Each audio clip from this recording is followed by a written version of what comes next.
l'un des derniers paradis sauvages, préservés. Sur des milliers de kilomètres, le sable blanc de l'océan Atlantique vient épouser la forêt tropicale, la plus étendue du monde, après l'Amazonie. Un territoire, un havre pour les espèces menacées, comme l'éléphant de forêt.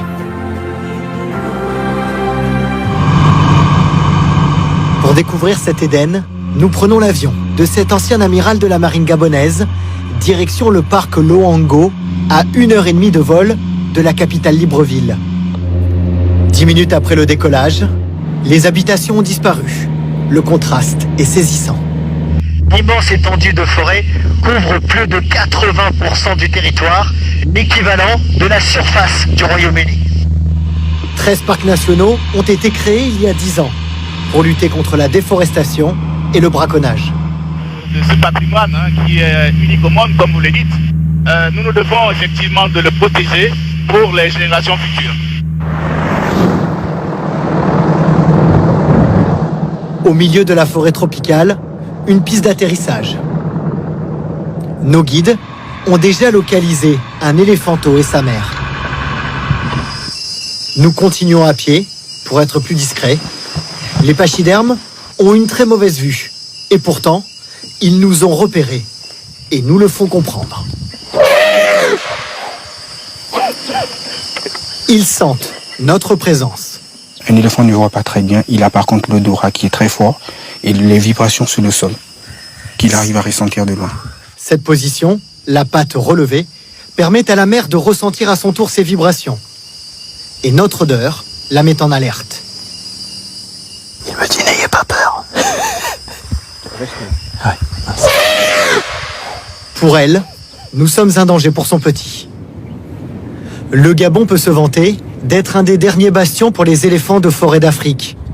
Plus petits que leurs cousins de la savane, ils sont considérés depuis peu en danger critique d'extinction. C'est l'un des seuls pays au monde où les éléphants s'aventurent sur le littoral pour se nourrir d'iboga, une plante aux effets hallucinogènes, riche en sels minéraux, qu'ils ne trouvent pas en forêt, mais uniquement sur les plages.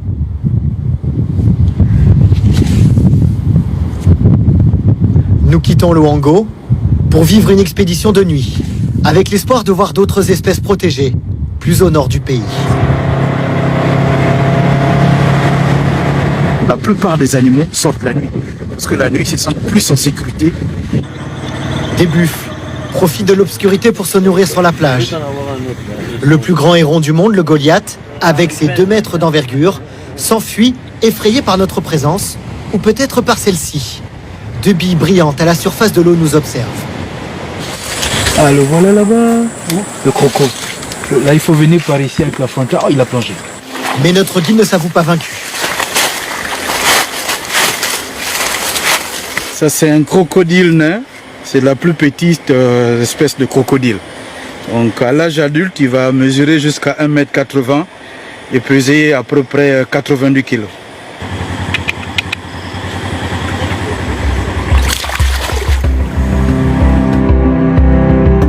Une diversité unique, le long des plages de l'Atlantique. Ce joyau, le Gabon souhaite le faire découvrir et s'ouvre tout doucement au tourisme. Le pays vient de lancer un grand projet pour exploiter cette richesse sans la dénaturer.